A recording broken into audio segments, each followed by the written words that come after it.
How many of them cannot afford to pay for the medicine that I prescribe or pay for the treatment?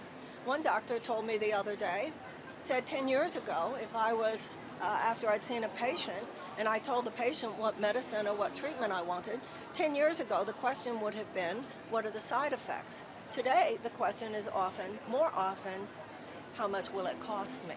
You have 18 million Americans who cannot afford to pay for the prescriptions that their doctors give them. And I don't believe that incremental changes are going to fix this. We are already in crisis mode. And if Washington doesn't see it, the average American does see it. People are living with the silent emergencies of poverty, the silent emergencies of hunger. You know, we talk about COVID being an emergency. COVID was what's called a screaming emergency. Once the president declared that it's no longer an emergency and millions of people were thrown off Medicaid and their SNAP benefits, people were basically just told, go back to life as you were living it, which was already an emergency, a constant emergency. The emergency of poverty, the emergency of hunger, the emergency of having to work 2 or 3 jobs just to put money on your table. And I'll tell you something at this point, what we should see as the emergency of hopelessness. We should not talk about this mental health crisis as anything other than an emergency of hopelessness and despair. What does it mean that President Biden isn't coming to the Iowa State? Well, obviously, things are changing in terms of the Democratic primary calendar. And so Iowa is no longer what it once was in terms of that calendar, no matter what they decide. But for me, as I said earlier, it remains important in the sort of political ethers. You know, one of the things that I found when I ran last time, and I find it here this time as well, it's quite moving. The people who are citizens of the early primary states take the job very seriously. They know that the conversation they're having dominates the campaign season, dominates the election, and in many ways comes for that reason to deeply influence the country and even the world. So I know that that's still going on inside people's minds and hearts in Iowa, even if the primary calendar is changed in a way that does not accommodate their former status.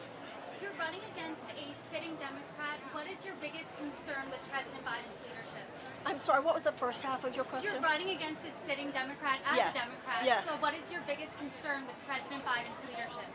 President Biden is taking an incremental approach to healing a situation in this country which I feel is more critical.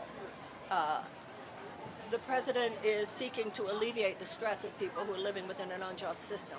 I think we need to, and I believe the Democratic Party needs to stand for the ending of that injustice. The president has said that he would not sign a Medicare for All bill. The president has said that he would raise the minimum wage, which he did for federal workers. But remember, the minimum wage is still at $7.25 an hour, okay? 1/3 of America's workers live on less than 15. When it came time for the president to then seek to put the minimum, the extension, the raising of the minimum wage to 15 into the COVID relief bill, he was stopped by the parliamentarian. I promise you, no Republican would let the parliamentarian stop them. When a parliamentarian got in the way of George Bush, he fired the parliamentarian. I have a problem with the fact that the Democrats cut, as they continue to brag about, they cut child poverty in half. Well, first of all, if you could cut it in half, you could probably eliminate it. However, fine, they cut it in half, very happy. However, when that child tax credit expired 6 months later, they did not bother to permanentize it. And also, and I think that this is going to be extremely important in 2024 among young voters, the president has given more oil drilling permits even than Trump did. He has approved the Willow project, the $8 billion ConocoPhillips oil drilling project in the North Slopes of Alaska. Now, they can go on and on with their PR about how he's the climate president, but I assure you, between the oil drilling permits that he has okayed, between the Willow project and more, he has actually nullified the effects of the green energy investments that he has made. We do not have time. We are still headed towards the iceberg, just more slowly and at a different angle. How do you explain the gap between what the White House says about Joe Biden's economic record, unemployment down, inflation coming down, best recovery since the pandemic, versus his approval rating, what people are saying here about the economy? I give the president credit where credit is due. I'm glad that inflation is going down. And I'm glad, of course, that unemployment is going down. But please let's look beyond those numbers. There's more than just data here. There's a lot of human despair that needs to be looked at. A lot of those jobs are still such low-paying jobs. They are jobs that still represent starvation wages. I'm not in a personal I have no interest in personally insulting the president, or giving credit where credit is due. But it is too little, it is too slow. And I believe also that the Democratic Party needs to allow debate, the president and Robert Kennedy Jr. and myself. The American people, but in this case particularly either the Democratic voters or Democratic leaning in open primary states, should have a chance to hear. Robert Kennedy has one agenda.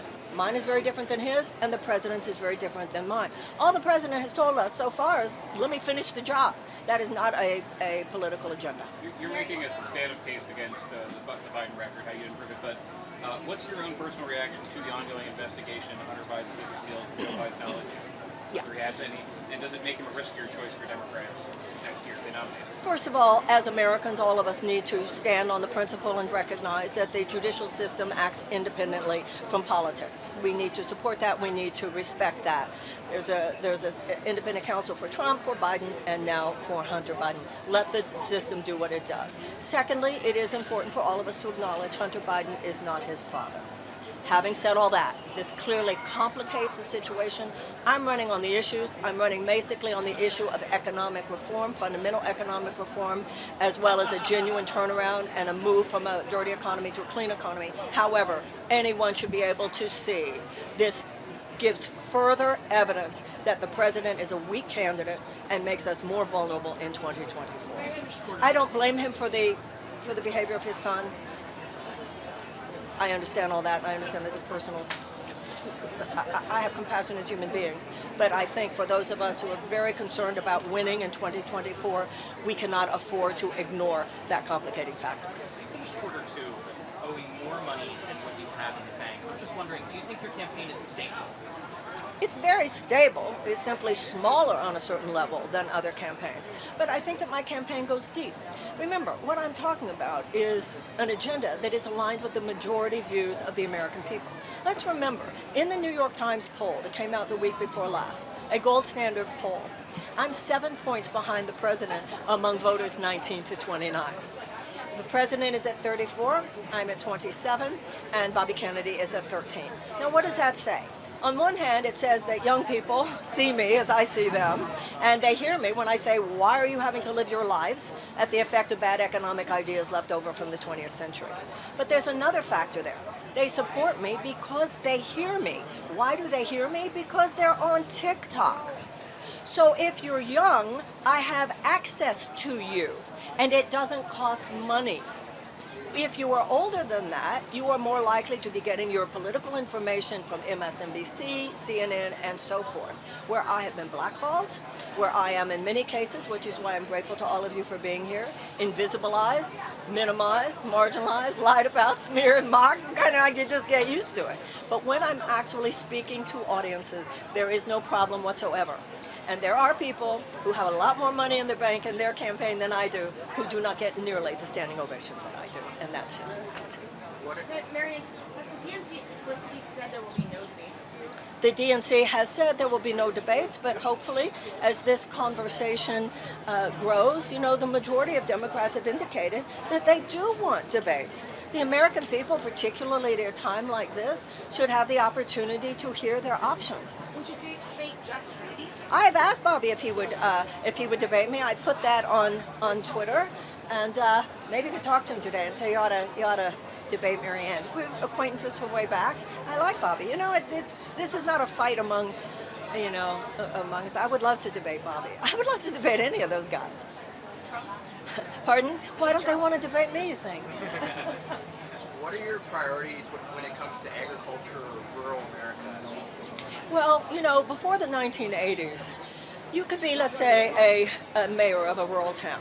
There were small banks, okay? There were many more small local banks. A farmer could come in to the banker and say, I didn't get a great yield this year. And the local bank was liable to say, that's okay, you'll pay me next year. And when the local mayor of the rural town came in and said, I need a better sewage system. I need sidewalks. I need schools. They were likely to receive loans from the government that included grants. Once trickle-down economics, once Reaganomics took over, no. You had these huge banks, big ag, big food that came in there. And we know what they did to farmers, and they basically took control. I have had rural mayors say to me, I have everything these young people want today. They can't afford to live on the coast. They're now at a time in their lives, they're having children, they're raising families. We have what they need, but I need better schools. I need better sewage system. I need better lighting. I need better infrastructure. I need better sidewalks, and in too many cases, they are not getting that. We need a massive infusion of resources, not only into small businesses, but obviously into rural communities. You mentioned people say that they can't afford to live on the coast. I've been talking to voters who've been saying that they feel like the Democratic Party has forgotten the middle part of the country, rural America. Do you think the Democratic Party has forgotten middle America? They didn't forget. They strategized differently. Let's all be really honest and, yeah, of course. Once again, forgot is not exactly the right word, but put their eggs in a different basket, absolutely they did. But they won't when I'm there. How would you put your eggs in rural America's basket then? Well, the president does not have a magic wand, nor should the president have a magic wand. It's not like everything I've been talking about here, I could go into the White House and okay, it's happening. But the president does have the power to appoint heads of agencies. Nobody in the Department of Agriculture and the Williamson administration will have any ties to big ag, I assure you. That's not the game we're going to be playing here. We need to deal with the corporate capture of these agencies. That's number one. Number two, the president does have the power of executive orders. You don't want to govern with executive orders, but neither should you be weak about wielding that power when it is necessary. I think also, and probably this is as important as anything else, I would use that bully pulpit. I would say the kinds of things that I'm saying here today. You know, it was once written about me years ago in my career. Marianne Williamson says what everybody else is saying. She just says it when the mic is on. And I feel the same thing is happening here. When I talk about corporate tyranny, when I talk about the insurance companies being the reason we don't have universal health care, the pharmaceutical companies being the reason people are rationing their insulin, when I talk about the obeisance of both parties to big oil and to defense contractors, I'm not saying anything that people don't know. Everybody knows this now. People have awakened. The problem is not that the people don't get it. It's that you're not supposed to say that when you're running for president. I'm not only saying it when I'm running for president, I would say it when I'm president. These are the kinds of things I would talk about at the State of the Union. I would use words like poverty. I would use words like racial injustice, and I would not use them gingerly. Because I feel that one major political party wants Americans to think things are actually worse than they are. Another major political party wants to somehow make people think they are better than they are. I want to be a president that helps Americans look in the mirror, to see we've got some serious problems, but we are Americans and we can handle them. We need to turn this ship around, but we need to do it wisely, we need to do it compassionately. And I can tell you something else.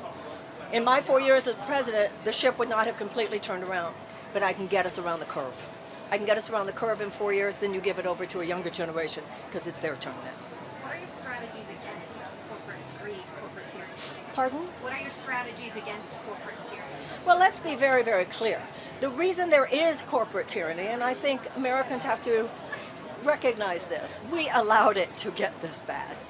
There was a lot of complacency among a lot of people that allowed it to get to the point where it is. There is only one way to override a system of corporate tyranny, and that is the American people rising up at the ballot box. And that is the prime. I will do what I can with the powers of the presidency, but ultimately, you know, we're in a situation now where ground zero for a lot of these things is at the state capitals. So I don't want to go to Washington to fight for you. I want to go to Washington, I tell people, to co-create with you. Because the forces that need to be rejected in Washington also need to be rejected in state capitals all over this country. And I think the American people are ready to be inspired again. But they're not going to be inspired by someone who's not telling the real truth. And let's tell the real truth. Let's tell it compassionately, wisely, but let's get on with the business of ending an aberrational chapter of American history and beginning again. Do you think a lot of people are down and depressed about the idea of a Joe Biden versus Donald Trump rematch? Do I think Americans are? Down and depressed about the idea of Biden. Well, I think people are down and versus depressed about a lot of things, including the fact they don't have health care, they have to work more than one job, and so forth. But clearly, there's no enthusiasm. There's no enthusiasm for a Trump Biden rematch. Everybody can see this, yes, I think the American people recognize, many of them anyway, that we've had a 50-year aberrational history, chapter of our history. There has been a transfer of $50 trillion into the hands of 1% of Americans. People recognize that now. We're no longer at a phase where people go, oh, I think that's too radical. No, people get that now. But we, the people, are going to have to intervene now in order to end that chapter and put the appropriate guardrails up that used to be there. They were there before this orgy of deregulation in the 1980s, before trickle-down economics led to this transfer of wealth into the hands of the stockholders at the expense of other stakeholders, at the expense of workers, at the expense of the community, at the expense of the environment. People have had it. They've seen what the trade deals have done. They've seen what the tax cuts for the very, very wealthy have done. They have seen what the over-privatization has done. They have seen, you know, government, enough of us realize the function of government is to broker individual liberty and a concern for the common good. And that individual liberty does include economic liberty, but at this point, the attention of the government and the resources of the government applied to the common good are ever shrinking. And in the richest country in the world, this simply should not be the case. You said that you and Bobby Kennedy have spoken a couple of times over the course of the campaign. Just wondering if you could expand a little bit on what you guys have talked about, and if you guys talked at all about his comments that were widely derided last month. If we've talked about what? The comments that he made last month about COVID-19 being potentially. I don't go there. That's Bobby's campaign. I can't speak about Bobby's campaign. The one place where I think he and I do agree is on corporate capture of these agencies. And the unholy alliance of government and corporate power, definitely. Other than that, he and I have very different agendas. But we've been acquaintances for a long time. Dennis Kucinich is an old friend of mine. You know, there's no personal. Ms. Williamson, you were a cabaret singer. Do you mind if I was a cabaret singer the way Bill Clinton played the saxophone. What was your song? What was my thought? Your song. Like, Oh, I your was big big on Gershwin and Cole Porter and Harold Arlen. That take a shower with me sometime and you'll hear me. Oh, I thought that was the name of the song. No, All right, what I'm well, saying is I name the still sing time. in the shower. Okay. Have you ever been in the musical? I'll shut up after When this. I was in high school. Which one? What's the Princess and the Pea? Yeah. That, Yeah. yeah. Were you the lead? Was I what? The lead. No, I wasn't. I was going to be the lead, and then that got taken away from me. It was a bit of a childhood trauma. What happened? I don't know. This is The very high school interesting. You wanna teacher hear might about how still she be was- alive. I don't. She was robbed from this role? What? I want to hear about how you were robbed of this role. I'd be talking about this all over the country. Well, you're not who me. stole this? You're not Okay. me, and I don't even agree with you necessarily that that's what people at a time such as this really want to hear. I about. agree. I understand. Thank you. You did talk about a few times today that you vowed you'd be a one-term president. Can you elaborate a little bit about that? Yeah, one of the things that I said, and I know you're not supposed to say that because then they treat you like a lame duck from day one. That might be true. On the other hand, something else needs to be true. What I said was that I would fulfill the role of the presidency in a way that one would not possibly consider doing if you were thinking about getting elected again. That's what I meant. And also, I'm 71 years old. When I'm finished with that one term, it will be time to turn it over to a younger generation. Can you elaborate on what some of those things are, though? That you Well, everything that I've said that I believe in. You know, we will stop these drilling permits for big oil. We will begin a mass mobilization for a just transition from a dirty economy to a clean economy. I will establish a Department of Peace. We need to change from a war economy to a peace economy. And all of the issues that I mentioned, which are basically the factors that were in Franklin Roosevelt's Economic Bill of Rights. And I have extended that Economic Bill of Rights for the 21st century, and it's on my website, 21st century economic rights. Anything else? Okay. Thank you all, and I hope I'll see you again. Thank you so much.